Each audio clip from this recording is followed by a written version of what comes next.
Aha. I am live. So, yeah. The live stream is working. So if we cannot find the cable, I can do the presentation on this one, and then via the live stream it goes to this computer, YouTube, and then it goes to the present. Ah, Aki. Something like this. You're a hero. I have two choices, but I think this is what you like most. Exactly what I need. Exactly. Exactly. Here we go. Let me see. This no, goes it's to okay. It's okay. But you have two USB-Cs. Yeah. Okay, we're in. Let's put this on. So the live stream is running. What number is that? Just type my name. No, I mean this one. Oh.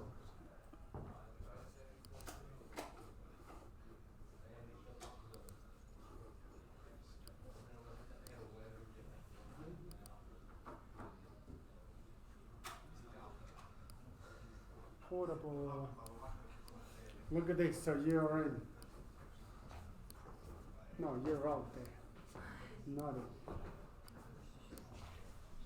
Okay.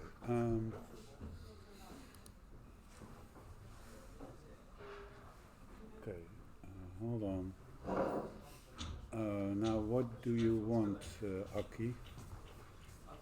I think we need to close up some of the lights. Yes, sir. So this is my OBS. Yep. It's seeing my screen, and I'm in the top left corner. All the other ones. Yeah. That's usually the setup that I'm using as well. Okay, but now because of the lighting condition and because of the low quality of the camera, it's not very good. But we're gonna turn down the lights. No, but listen. Now I'm in trouble. So when I start my presentation, it's there, and I lose this screen. So I have to do something about that. You're losing what? It's because it's projecting there. Yes. And I see it also here. And where I want to see my other screen here. Your other screen. You know, this one, the OBS that I can control. Yeah, it will be. You need to just put it on, OBS on, and then it will be somewhere in the background. It is on. It is on. So streaming is on. Streaming is on. I can start a recording in a second, but now when I start my presentation, I want to keep this screen. I want to see everything there, right? What's the channel you're using to stream this out? Just type my name in YouTube or live stream Arend Schwab, something like that. No, but this is another problem with.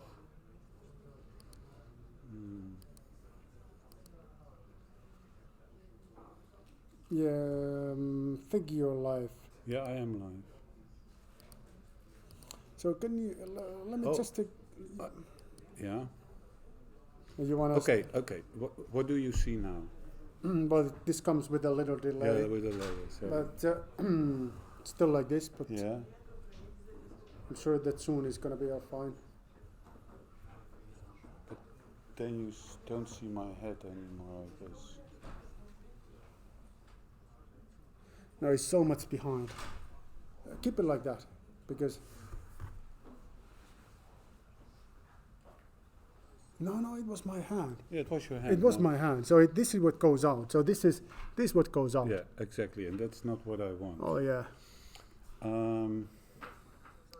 Mirror the screen. That's what we want, right? We don't want to have an extra screen. We want to mirror the screens, and then we're in business. Display, arrangement, mirror. Yeah, I have mirror on, right? Mirror the displays. This is what we see. So that is good. That's good. Now put that presentation mode. Okay, so we'll see in a few seconds. No, then we no. This is how it was. To play the videos, you have to be in a presentation mode, right? Yeah. It's same, so it's not changing. So it should be already here. But this is not what we want. Exactly what happens here to see there and be on the OBS, right? So what is happening here? What's that? Can you take that window off? I don't know what this. Video capture. That's a display capture. So the display capture is display 0. Oh, there is only one display, yeah. Okay, try OK. Why is nothing? That is strange. What is this window? I don't understand. This is us. I mean, this window. What is this? Yeah, this is what we had on here, like looking at screen. So this is like an old thing. So that is the display capture. Display copy. Okay, yeah. Should I kill OBS and start again? We can try that. That's a strange thing going on, right? and then, no, I'm not ready yet. Yeah, I know. And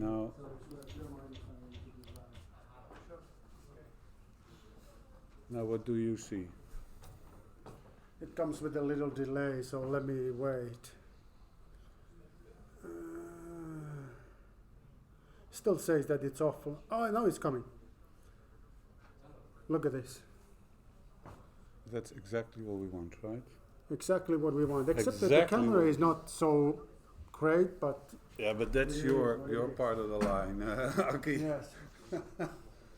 Where should I stand? Because you can see that.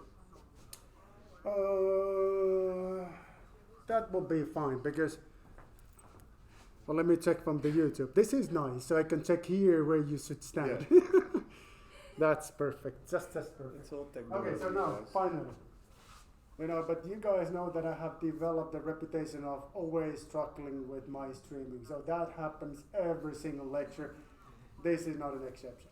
Me too. So, I usually have to start 15 minutes in advance of class, and then still I'm like, ooh. But the reason that I'm streaming my lectures, and also partly explaining how is my teaching style. That comes, of course, from my good friend Arend Schwab.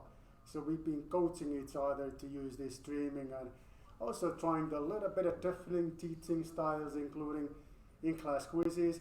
I remember in-class quizzes came directly from you. You recommended that I should start using it, and I'm using it now. The streaming, we do that. I learned streaming from you. So this is how we're sharing information. This is kind of our hobby. I mean, some people have more exotic hobbies like surfing or stuff. So we have lecturing. Yeah, that's our hobby. This is our hobby.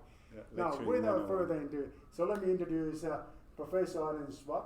And Professor Arend Schwab is coming from Delft University of Technology, which is, of course, if you made a list about the best universities in Europe and also in worldwide, Delft is scoring very high in that list. I don't know what is your ID number. I don't know either. It changes depending on the list, but we're pretty high up. Yeah, but there's a few universities between Delft and LUT. Yeah. Let's put it this way. Exactly. LUT and Delft, or Delft and LUT. Let's not debate on that. Yeah. And now this, I promise that take some candies, popcorns, drinks with you, because this is going to be better than a movie. Today's lecture, hopefully it's going to be better than a movie. We're going to try, okay? Yeah, we're going to try. So it's going to be Arend is a bicycling. Yes. All right. Thank you, Aki, thank you for the kind introduction. It's a pleasure to always be here in Lappeenranta. Thank you for the invitation, and thank you for being here at the lecture.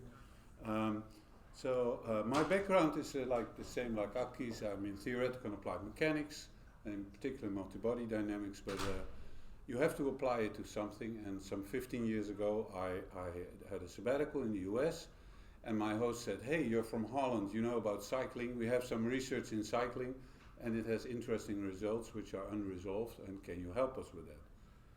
I'm in cycling in the sense that I cycle every day back and forth to my work. And I use my bike to do shopping, and that's a very standard thing in the Netherlands. But I never gave it any thought, like, well, what's so mechanically or dynamically interesting on a bike?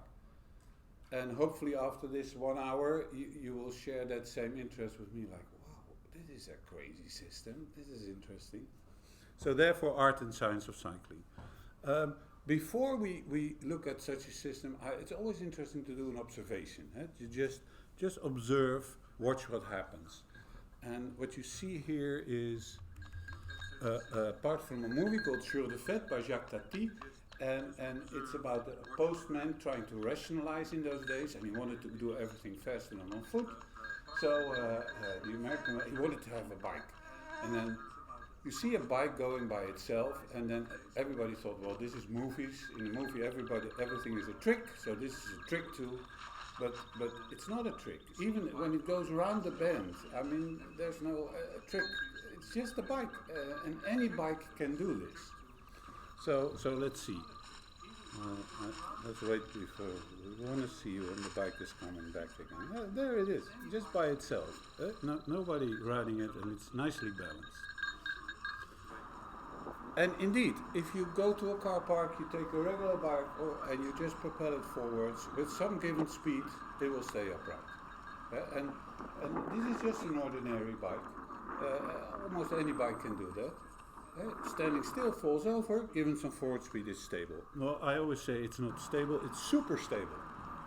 Because you can hit it sideways, it starts oscillating, and then the oscillation dies out. And then, so that is a very stable system. And the big question, of course, is why is that system so stable? That is always the idea behind it, the question behind it. Now, the bike in itself is, of course, already very old. Here you see a picture of the evolution of the bike. It started in the 1820s, 20s, with Carl von Drais, who had like a thing called a hobby horse. And the thing was, well, you sat on it and you propelled with your feet. And then somebody discovered, oh, I can go faster when I make pedals on my front wheel, and then I can pedal. And then somebody thought, well, I can even go faster by making the wheel larger. And then we have an ordinary bicycle, figure 7, with a very large wheel. And then when you want to go faster, there is some physical thing that your legs are not longer, and then you cannot make the wheel bigger. So what do you do then? And then somebody said, oh, well, chain drive to the rear wheel. So that's a jump in the evolution. But it's clearly a jump because you see that the front wheel is still large. And that's an inheritance we got from that previous bike. And then in the next, somebody said, well, we don't need that large front wheel. They make a very small one to demonstrate their purpose. And then finally in the 1890s we have the current bicycle. If you look outside, that is the bike which is still we are riding. Nothing much changed. So yes, bike is a very old thing which evolved to this current design. And already in those days, around the 1890s, mathematicians and dynamicists had the question like, why is it that, well, that it's when it's stationary it falls over? That's clear. It's an unstable configuration at two points of contact. But given some forward speed, it seems to be self-stable, stay upright by itself. So what is the reason? So they make a model, and you have to make the model as simple as possible, but not too simple. So what do? Rigid bodies, hands-free operation, idealized contact, no frictional propulsion, a lot of assumptions. And then you end up actually with a system which only has 3 degrees of freedom. The bike can move back and forth, it can lean left and right, and you can steer. Those 3 degrees of freedom, that is basically in our system. Note, by the way, that it's an energy conserving system under these conditions. And then when you look at our experiment in the car park, you saw a damped oscillation. So you think, well, can we describe that with this system? But let's see. So the next step is, of course, you have to make the model. And although it has 3 degrees of freedom, The thing has 25 parameters, like the wheelbase and the head angle and the trail and the mass. We have 4 rigid parts, 2 wheels and 2 frames, and all those parts have mass and mass, moment of inertia. So 25 bicycle parameters, meaning the whole family of bicycles is very rich. You can make all kind of strange bikes if you want. Okay, then what we do, we derive equations of motion. Well, that's your core business also. So this, what do? You take Newton's law, forces, mass times acceleration. You apply it to the multi-degree of freedom system. And in this case, you end up with a second order differential equation in the 3 variables. The forward motion, the steering and the leaning. The leaning is by phi and the steering is by delta and the forward speed is v. And for the linearized case where the bike is in the upright configuration, these linearized equations are decoupled in that case, forward speed and these lateral motions. So we only have to focus at these lateral motions, the leaning and the steering. We get a coupled second order differential equation with a mass term with some sort of damping term, very strange damping if you look into it, and then stiffness, which is partly due to gravitational stiffness, and the other part is due to going into circles, the centrifugal part. I showed also some numbers here, mass matrix nicely positive, definite and symmetric. This damping matrix, which is linear in the forward speed, it's a bit odd. I mean, it's not symmetric, it's not asymmetric, it's some strange form. And of course a symmetric, highly unstable gravitational stiffness, and then some stiffness due to cornering.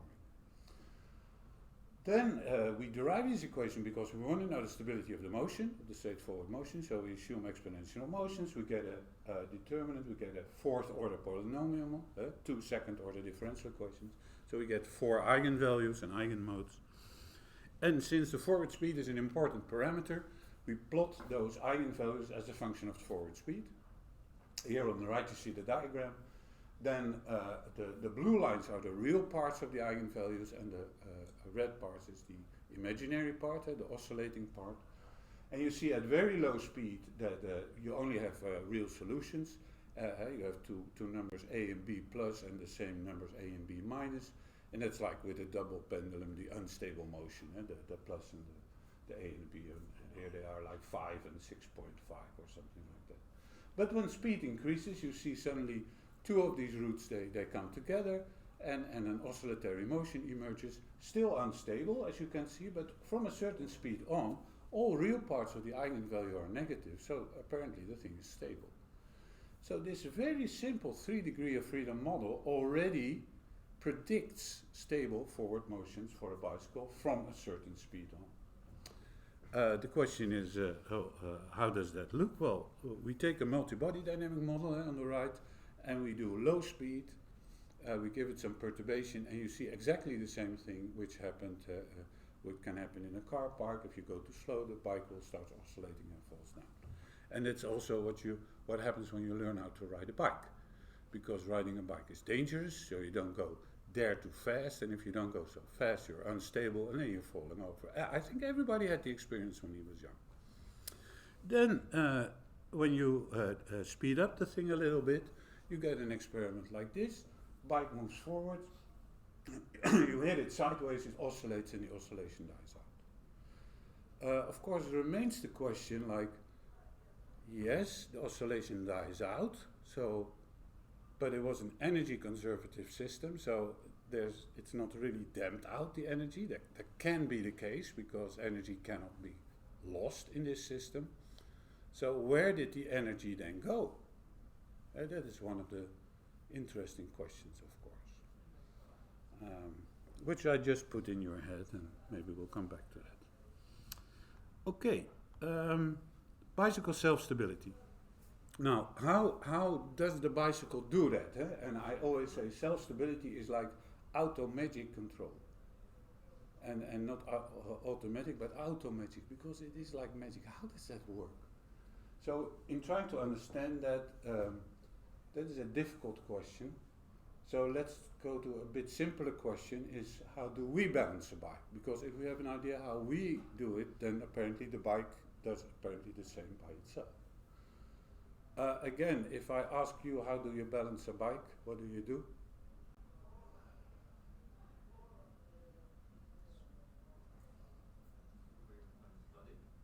Yeah, you move with your body. Is that everything? How do you balance your bike? You accelerate and then it's easier. So, yeah, You accelerate the bike and then it's easier to control. that's true, but if you are at low speed and you have to balance, you're riding the bike and then you have to balance, so somebody says, yeah, I move my upper body, are there more things you do? Maybe by balancing the weight of the body on the bicycle. Yeah, so that was the upper body thing, right? This. Steering assembly, do you use that for balance maybe? Or it's not necessary? Yes, we use it. I raised the question because initially you would think, oh, we know how to do that, but actually we have no clue how we balance the bike. Right? I mean, people say upper body, other steer, and so let's go to an even simpler problem, and that is if you have a stick on your hand and you want to balance that, how do you do that? Well, unfortunately I don't have the real stick, but let's use this one. So this is the stick. Now if I want to balance this, if it's falling in this way, I quickly move my hand underneath. And if it's falling in that direction, I quickly. That is the way how I balance something on my open hand. And in that sense, the bike is exactly the same. Now, in the bike case, I cannot move the support, because then I have to move earth, and that takes a lot of people to do. But in a moving bike, I have handlebars. And in a moving bike, when I steer to the left, my contact points go to the left. And in a moving bike, when I steer to the right, my contact points go to the right. So via my steering assembly, I have a way to move my contact points in a moving bike. And that is actually the whole way how I balance my bike. So bear with me, if I fall to the left, I have to steer to the left to get upright again. And that seems a bit counterintuitive, because you would think, oh, I fall and I steer in that direction. Well, then it only gets worse. And that is probably also the reason why it's not so easy to ride a bike in the beginning. You have to learn it. It's an acquired skill. You cannot buy a bike with a book and say, oh, mount a bike. Yeah, okay, I do that. They start pedaling. Oh, I start pedaling. That's good. Oh, if you fall to the left and you steer to the left. What the hell? It is an acquired skill, right? But that's the way to go. And it also explains very clearly that at very low speed, it's hard to balance, because that effect of that steering is not so high at low speed that the contact points then don't move so quickly sideways.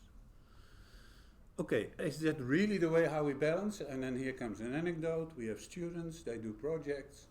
Lego Mindstorms is cool stuff. You have sensors, motors and controllers, and usually they build a robot. He was a motorcycle guy, this Joep, and he built a motorbike. Now you have two frames, you have two motors, one for the steering, one for the propulsion. You have a sensor measuring the thing falling over, and you have a controller. And Joep was very good at motorcycle riding, so he thought, I know how to balance. Well, whatever he put in the controller, the thing always fell over. He used angles, angular rates, steering, torques, whatever. It didn't work. He wanted to go to his internship in Switzerland, and then he became nervous, and he said, well, some students said, well, you should go to Schwab, he has a lab somewhere there, and he knows about bicycles and balance. So I said, well, it's actually pretty simple. The only thing you have to do is you have to steer into the fall. So you know how that you're falling because you know what the lean rate of the bike is, and you can steer because you have a DC motor and you apply a certain voltage, and that's the amount of torque you apply, so that's the amount of steering. So my control law would be the steer motor voltage is some constant, 8 times the lean rate, or 80, or minus 8, or minus 80. You have to fiddle, you have to find out the correct signs, and then with the order of magnitude. But that should work. And then he was sort of silent, looking at me. I said, yes, Joep, what's the problem? He said, well, it's only one line of code in my controller. I said, yes. So he just went away, and then he came back, I think, well, it took him 5 minutes or something like that with this video. And this clearly shows that you just have to steer into the undesired fall, and then the thing stays upright. This is the living proof. Okay, if we look now at the real bike, we see the same phenomena. It's falling to the left, and then it's steering to the left, and it's falling to the right, and then it's steering to the right. So it's doing that. So we're happy with that. Then the next question is, of course, why is it doing that? Because we have discovered how you must balance, then we have seen that it really happens in the bike. But now what is the deeper, the magic behind this? What is the deeper thing? Which contraption makes sure that if you fall to the left, it's really steering to the left and it's steering the right amount at the right time. So there are two things. Then you look into literature and everybody says, well, that's super clear. It's the gyroscopic effect of the front wheel. And what is that? Well, they say it is this front wheel that is a rotating thing, and a spinning disc is a gyro, and a gyro, then you get all kind of quirky things. If you have a gyro and it's spinning about this axis and it's doing like this, then it's also moving like that. It's a strange 3D motion. So it's spinning in one direction, then you rotate it in the second one, and then you get a torque about a third. So it's 1, 2, 3. It's a three-dimensional thing. And then if you check the science, it's correct. For a wheel rotating in going forward in this direction, and the bike falling over in the left direction, then you really get a torque which steers into that direction. Although the numbers are small. Well, maybe that's the thing. No, say people, that's too small. That can't be the real thing. The magic is in the geometry of the steering assembly, and that's on the right. And the buzzword there is trail, and trail being how far is the contact point behind the steering axis. So you see the steering axis be elongated, it touches the ground, and then the contact point is a certain distance behind that steering axis. Just like in these wheels on these chairs, these caster wheels, they also have the contact point behind the steering axis. And that makes that the whole thing, this caster wheel by this positive trail follows everything and stabilizes the system. So we have two groups. The first group about the gyroscopic effect is already pretty old. These are two, I would say, half gods. They live up there somewhere. It's Klein and Sommerfeld. Klein, famous for the Klein bottle. Sommerfeld, nominated 81 times for the Nobel Prize. This is a different league of researchers. Fritz Noether was their companion, and they wrote a book on, that's German, on the theory of gyros. And it's a 4-volume work, so if you look at the books there, about this size, and so the 4 volumes in total take up this space on your shelf approximately. And then volume 4 has a lot of applications, and of course if you're in gyros, you see gyros everywhere. And they also saw a gyro in a bike, like, oh yeah, that's also a gyro. And the gyro stabilizes there. So they went into the trouble to write about that, and they said, well, they knew the literature, they knew all the publications. They said, well, that must be the effect. And we will demonstrate here that this gyro is really responsible for stabilization, and it's essentially, actually. Then they derive equations of motion and linearize them, and they pull out these gyro terms. Unfortunately, they make 2 sign errors in their derivation. And then their whole case of, well, when we drop the gyro term, the thing is unstable, is unclear then. So they didn't check their work properly, and the result, therefore, is not true. So it's not the case that if you drop the gyro, it's always unstable. So that's one theory debunked. Then the second one is, no, if it's not gyro, then it's trail. So David Jones from the 1970s, who was from Cambridge, I think he had a PhD in chemistry, but he was interested, not so much in the stability of the bike, but more why is it so easy to ride a bike at a certain speed? So it's very close related, of course, to the stability. And he was totally focused on this trail thing. And then, well, first he knew his classics too. So in the top you see a picture, and he has killed the gyroscopic effect by mounting next to the wheel, a little bit up, a counter-rotating wheel, so that the net angular momentum is 0. And then you, as you can see, oh, mummy, I can write without hands. So demonstrating that gyro is not so important for this balancing thing. But then on the bottom you see two pictures where he tinkered with his trail. And so on the right picture he made the trail negative, and he said, I cannot write that one without hands, and even with hands it takes a lot of control. And the one with the positive trail, with a larger trail on the left, was a lot easier to write. Then he goes into a whole theory, which is based on potential energy, to show that trail is the necessary thing, positive trail. But, the negative thing is that it's based on potential energy, and potential energy is not about moving systems, it's about stationary systems. And if we correct about that stationary thing by a dynamic coefficient, then again, it's not clear that trail is the important necessary factor for self-stability. Remains, of course, the question, what is the thing which makes that self-stability? So if it's not gyro, if it's not trail, what is it?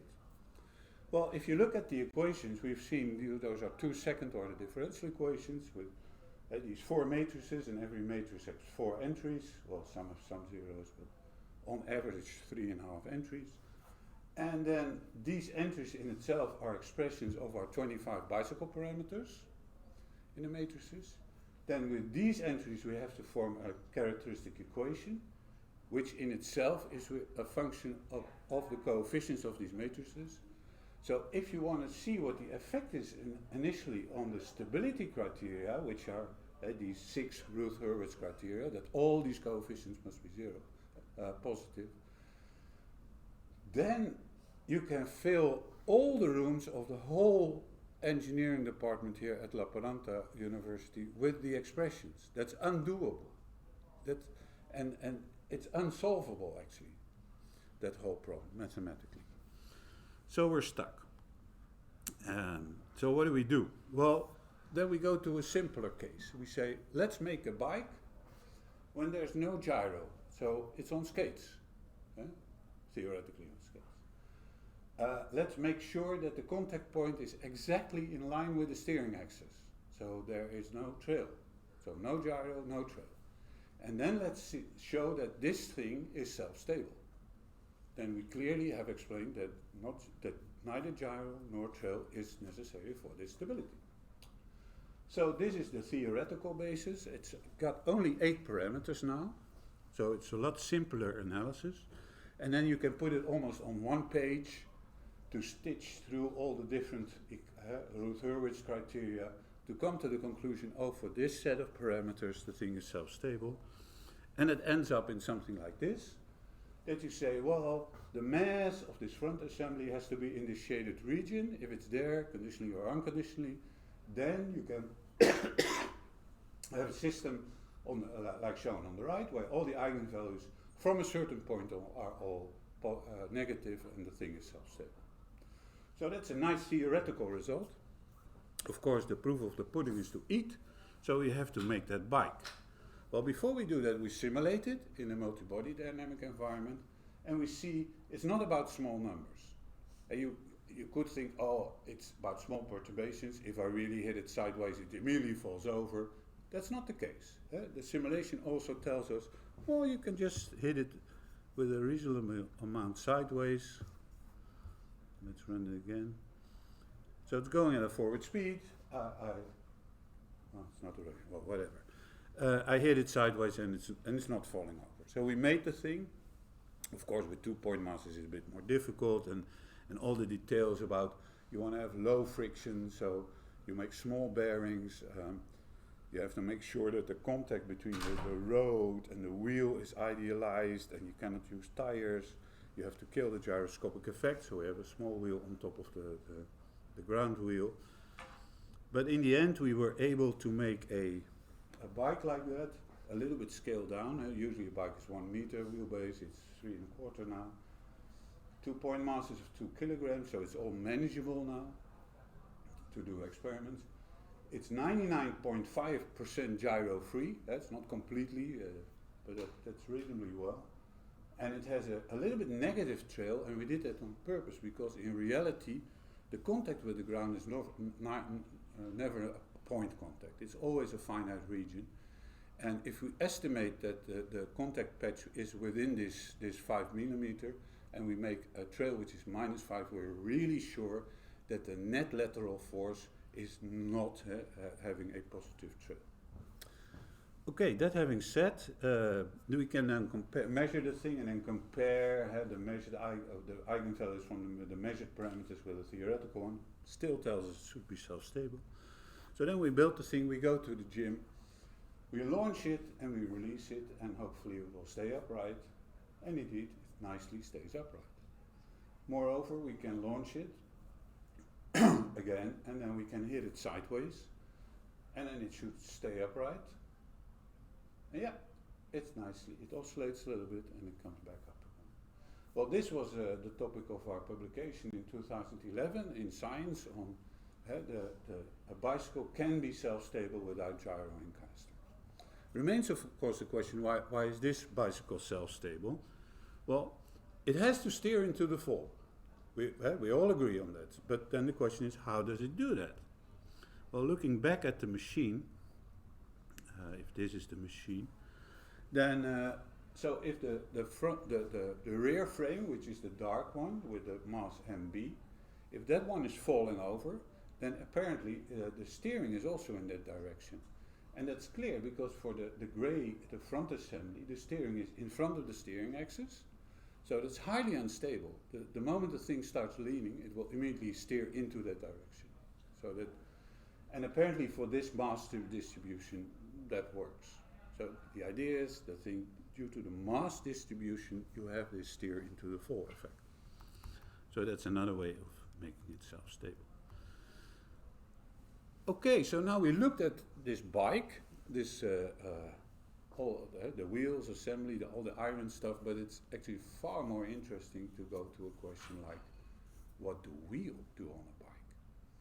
And the basic question like, how do we control a bike? How do we balance and control? How do we maneuver? Why does one bike feel so much different than another bike? I don't know if you had the experience, but usually you have your own bike, you're used to that, and then you ride another bike, and then you have to do some system identification to understand that this one is operating a little bit different. And if you don't do that, then in a panic situation, your reaction will probably be wrong, and you will crash. So there's a lot going on in this combination of rider and bike. So we are super interested in rider control and handling. So how do we control the mostly unstable bike? Why do I say mostly unstable? Because you do a lot at low speed, starting and stopping you do at low speed. That's also where a lot of accidents happen. And then the answer is, of course, by steer and balance. But how do we do that? Well, you see two persons here. One is very famous. You recognize her immediately. That is my daughter when she was young. She was my study object, of course, on how do you learn to ride a bike, right? Question. To turn right on your bike, what do you do? Well, you stick out your hand, of course, right? Let's forget about that. How do you make a corner to the right?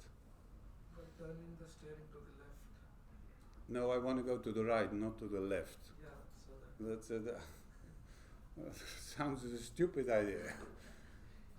Any ideas? What do you do? Lean towards right side and steer. Lean towards the right, steer to the right. Yeah, that's what you do.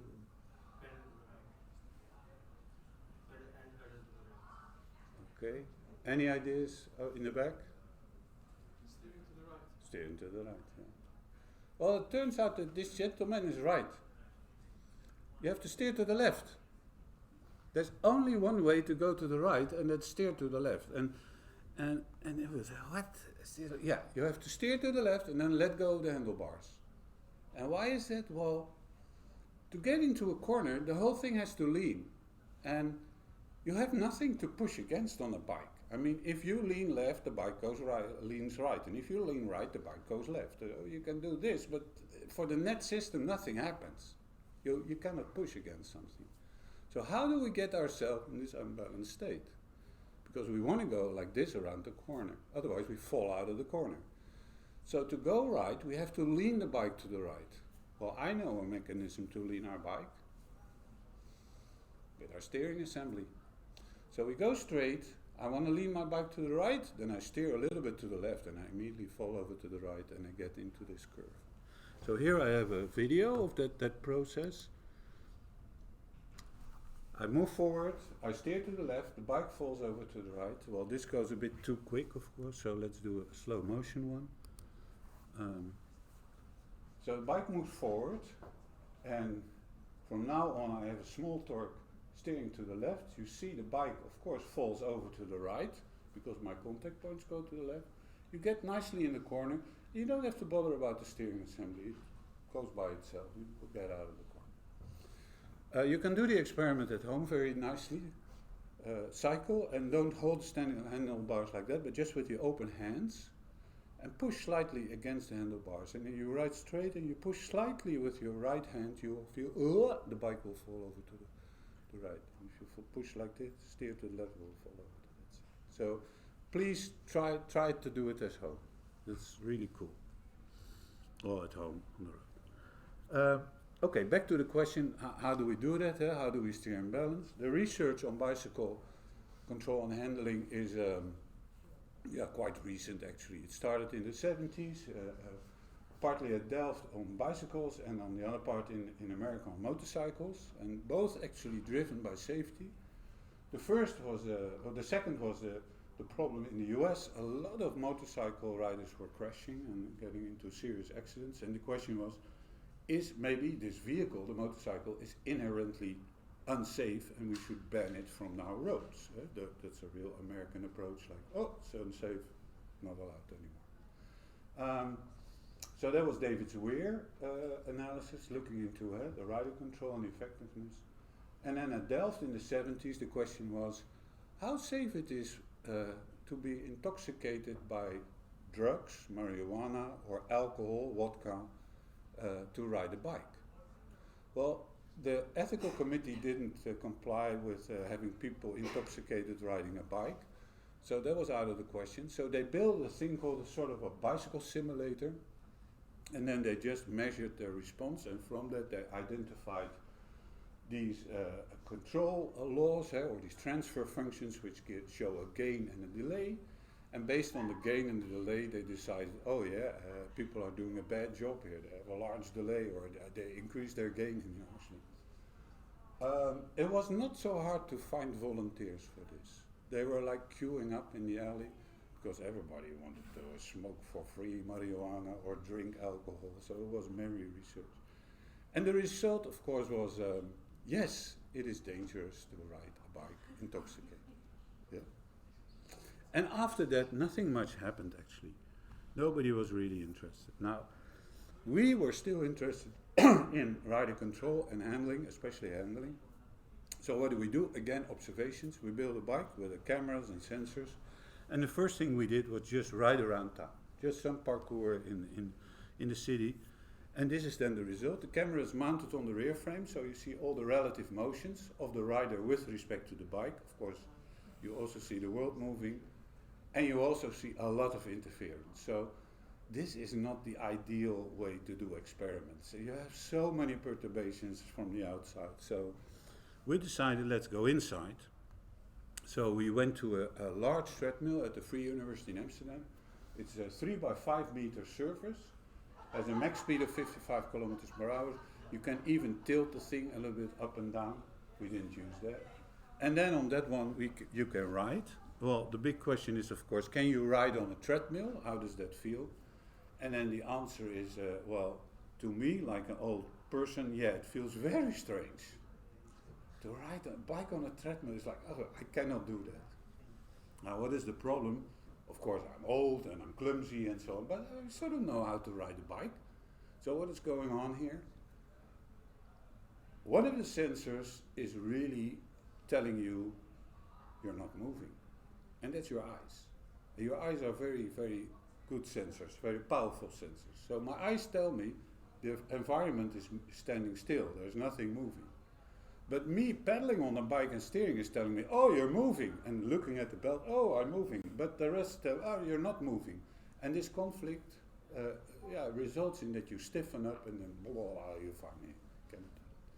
So there are a number of tricks. You can look into infinity while you're cycling. Just trust, I can cycling, and that works. You can generate optical flow with the screen, or wind, or look at your front wheel, which is rotating. Those things help. And then in the end, you can easily ride it.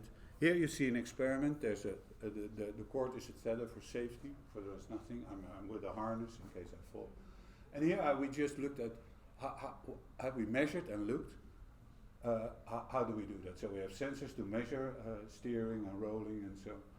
But one thing which is very clear from the data and also from the video is when the speed becomes lower, you steer a lot more. And I was expecting, like you say in your audience, oh, you start moving with your upper body. Well, if you look at the video, this guy is not moving his upper body. It stays within the plane of the bike. And you would say, oh, this is a very stiff guy. Well, I know this guy, and I know that it's not stiff what he's doing. I was very relaxed pedaling.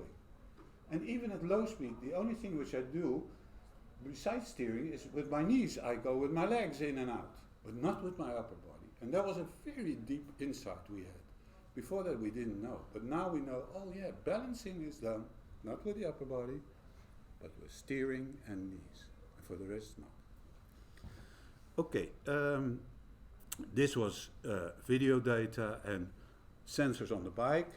We wanted to know more, so what we do is we equip somebody with all these active sensors which have a high refresh rate, very accurate, 1 millimeter spatial, all 3 directions. And then when you do a run, you get enormous amount of data, and you have to compress that data, so we use a thing called principal component analysis to compress that and find out what are the major motions and what are the minor motions.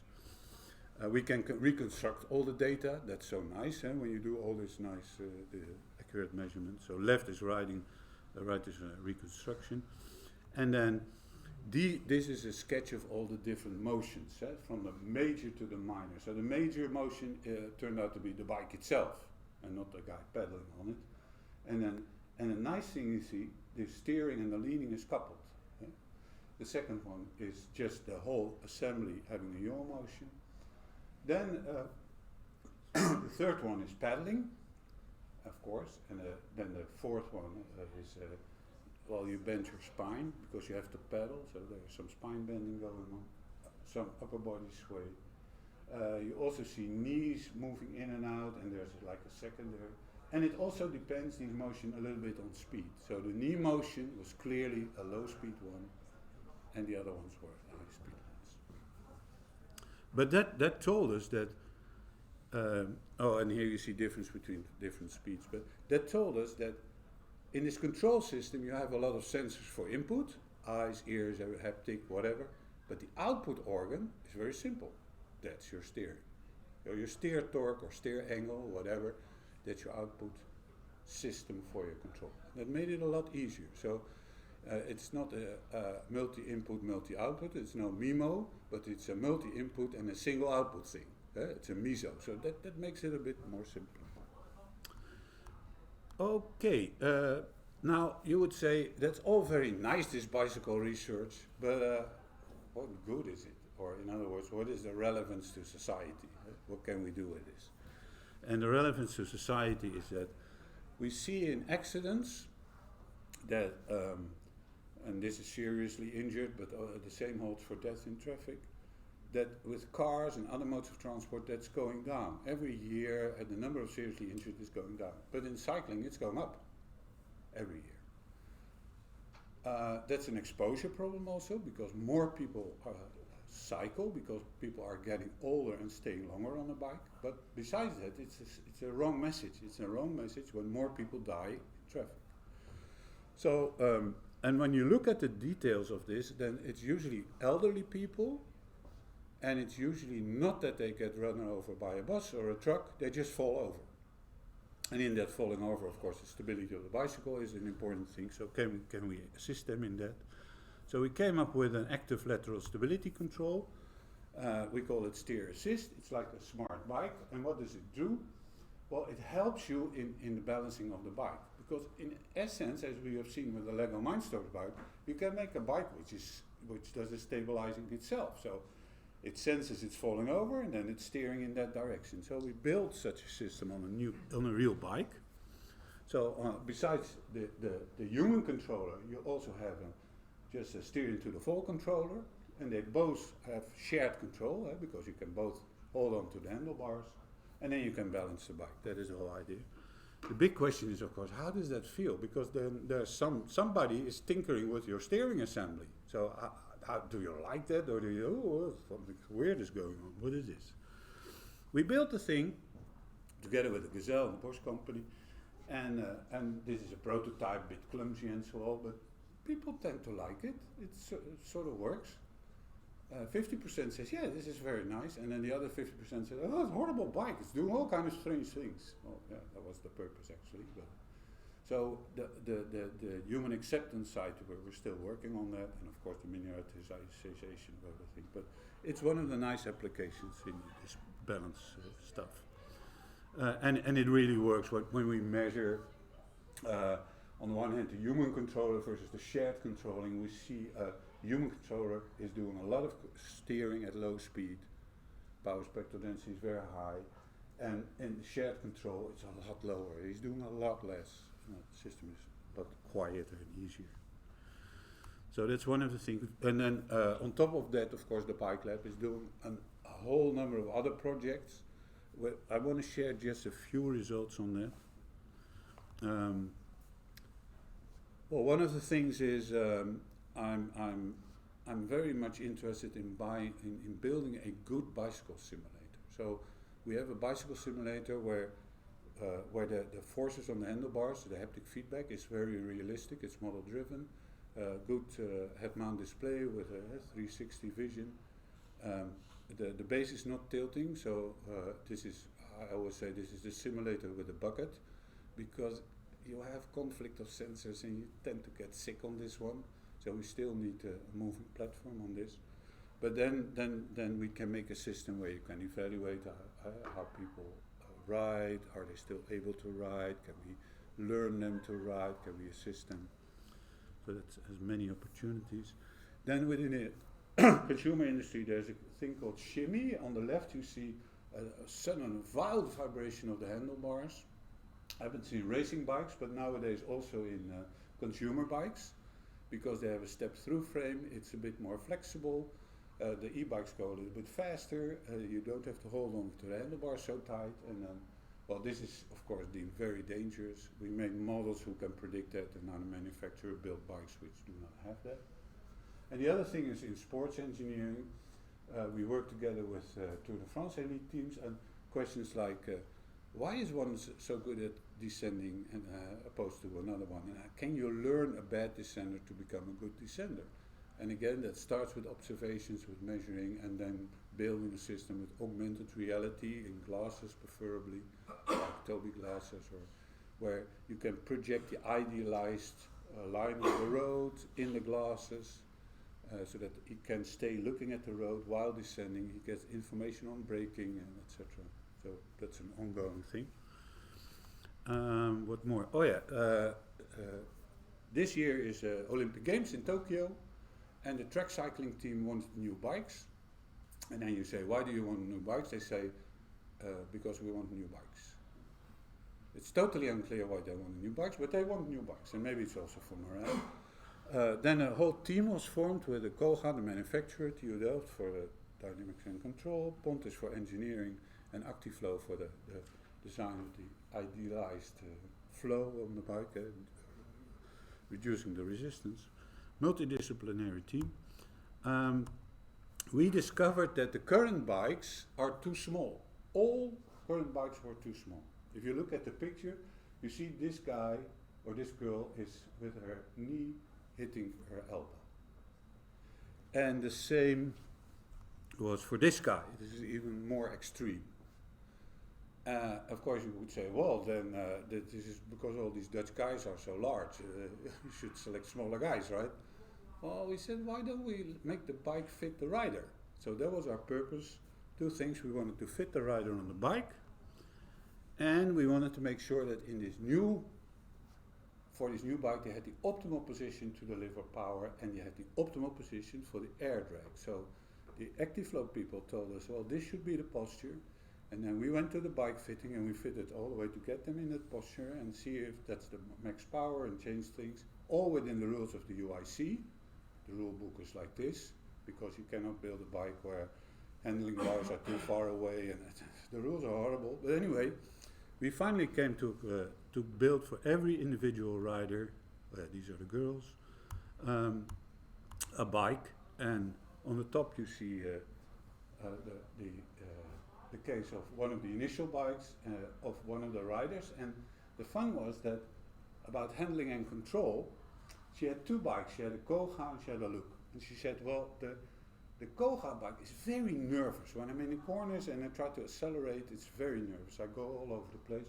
Whereas my Loop bicycle is pretty stable there. Now, we took the whole contraption and we calculated a thing which you see on the right is called dynamic stiffness. So the steering assembly stiffness as a function of forward speed, but also of steering frequency. So it's like a transfer function. And we showed, yeah, indeed, your bike is like that. So with that whole idea of dynamic steer stiffness, we now can design a bike with a desired handling characteristic. And we did that actually for all the team members. And then finally the bike was launched, and if I remember well, already some European championships were won with these new bikes. I think this ends my presentation. It was a pleasure to talk a little bit about our research, humble research on bicycles at TU Delft.